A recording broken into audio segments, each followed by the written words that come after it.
What's up, everyone?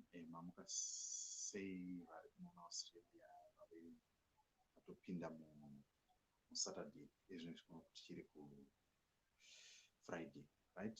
Anyway, this one is a quick one. It's on a sad note. Ndangopinda social media mukapesangana so inyaya ndeyemwanasikana ari kunzi azviuraya. And we are still tiri kuferefeta nekutsvaka kunzwisa kuti zvii zvakonzera kuti mwanasikana azviuraye. Anyway, toda kuti mungoona video yachona yakaitika zvinhu zvachina zvese izvozvo. Just a minute, I'm going to play it out for you so that you can tell me what you think.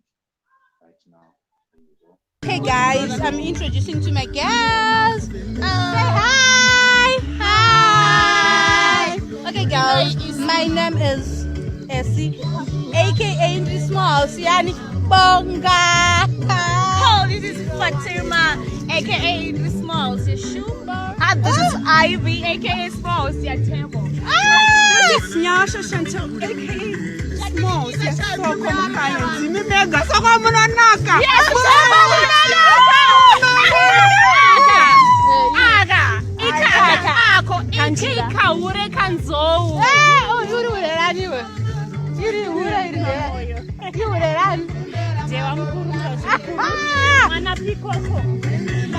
guys,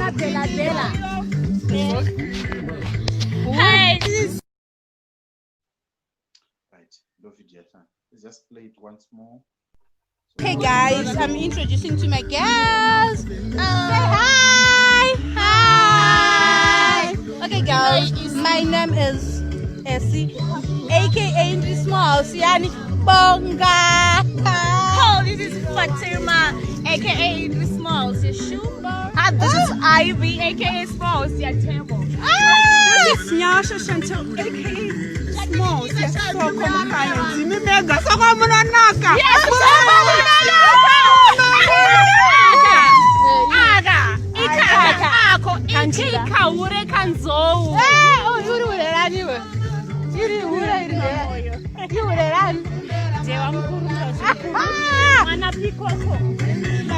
guys,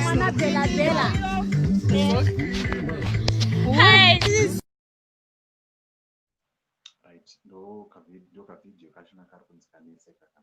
So now, what ended up happening?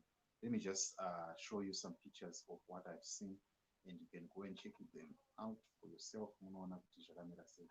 Saka kunzi uyo, is it true that small house yaSoko yatisiya? This is the guy tipa this update anonzi Brian Bobunya Mshamba. Go and check him out on his Facebook. Saka kunzi musikana uyo. I also want you to play a video again in a voice note. Let's just take a listen as well. Ndipimere urisei andobatikana andisitomboфila boy izvozvo zviri kundibata zvisingatomboiti. Musi weSaturday kwakaitwa birthday party yemwe musikana anonzi Michelle. Akaitwa birthday party yake nemufesi wake. Saka takaenda tingori 6 8 bateta zvekutouya uchi 7 anga asina kana dress code. Akatozokumbira mwe musikana kuti apfeke dress atore mapics.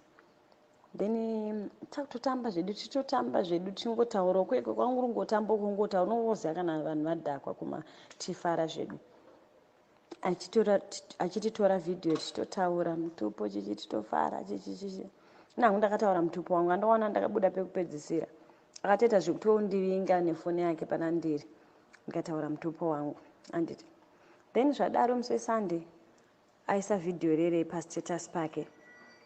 Takutonzwa mugroup rere rebirthday kuti kona imi ndiri kunzwa kuti video rere raenda on social media ratofamba tikambofunga kuti kutamba. Ndapatapa azvinomira mushesha pakaipa. Mama dzangu hadzichatondida, mai vangu hasha vatondiramba, vasisiri mwana wangu. Handisitombofila bhosha, zviri kutondiremera ndizondoita sei. Ndakatorara izvozvo nditori kumba kana basa anomboenda. Zvakaoma. Right. Saka ndoka video kachonaka. ndo audio iri kunzi yakasendwa. So just kuti ndingoku break right down, I want to be quick here the next 2 minutes. Nyaya iri kuitika ndeyekuti uyu musikana ari pavoice note, understand correctly, kuri kunzi musikana uyu ndiye akabuda anga ane top yeblack.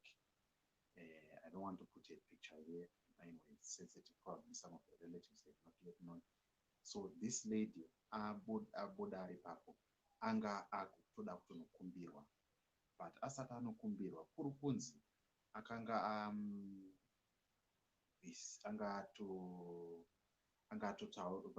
angamboregererwa nenyaya yekuti pana angabatwa nemufesi mukomana pakatoitwa dare rachona ndobva aregererwa. Hello bra, how's it? Mukoma TK, how are you doing?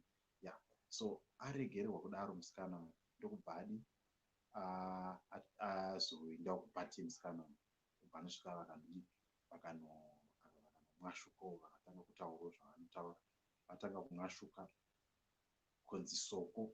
Saka zita rekuti Soko ndikuti ndiri small house yaSoko. Soko vachona manje havasivo manje, uyu mukomana maybe anoyerawo mutupo.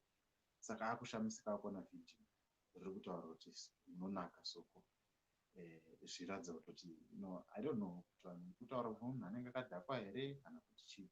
So now what ended up happening ndezvekuti ndiye ari kutaura kuti vana muzatondiramba all of that, and this is what happened. Saka haana kukanganiswa nemacomments evanhu, no, akanganiswa nesituation iri kumba yekuti pressure yabva pakuti mukomana akabva anowithdrawa kuti handichadi kumuroora, or iye vatombogariswa dare vachinzi chichichioni mukoma abatwa nemufesi.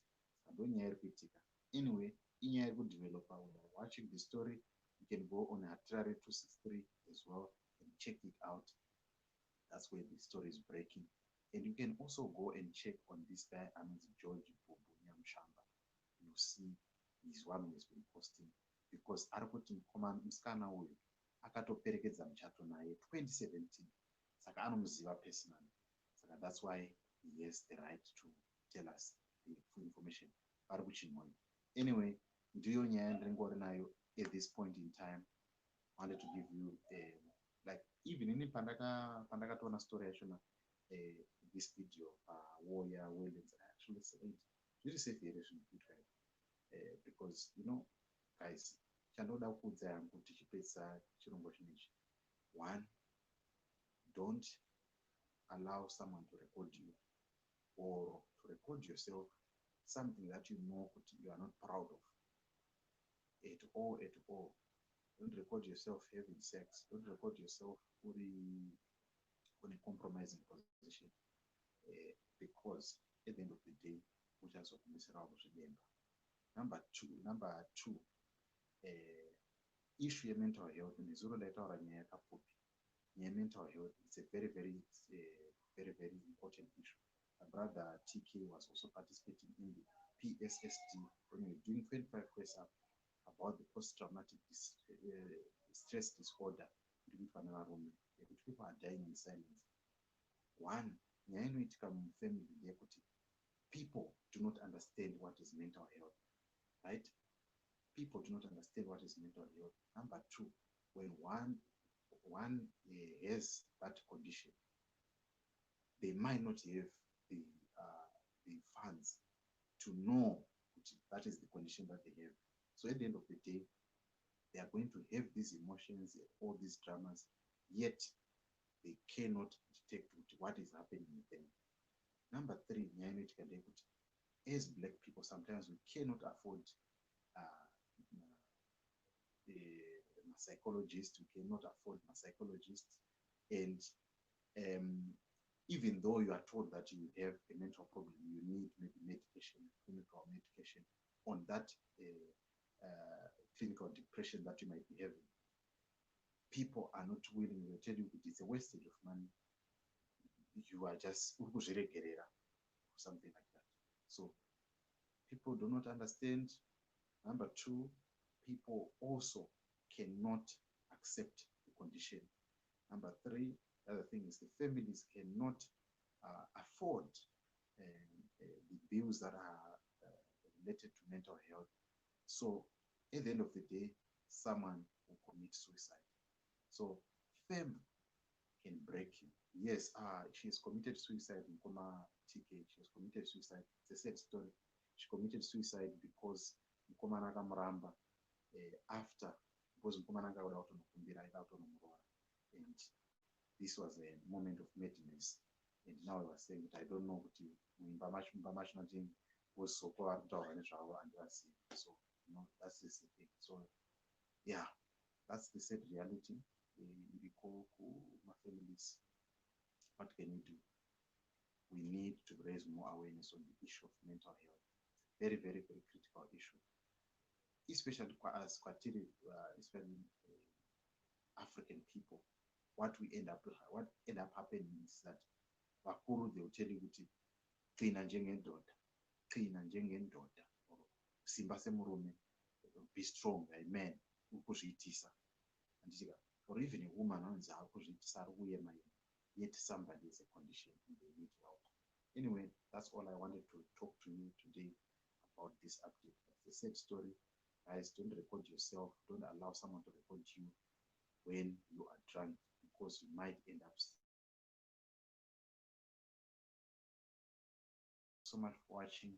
Please subscribe to JCTV Zimbabwe. We'll see you again next time. It's your boy, see, reminding you that Rise Up Africa, the world is waiting for you. See you tomorrow. Ciao, ciao.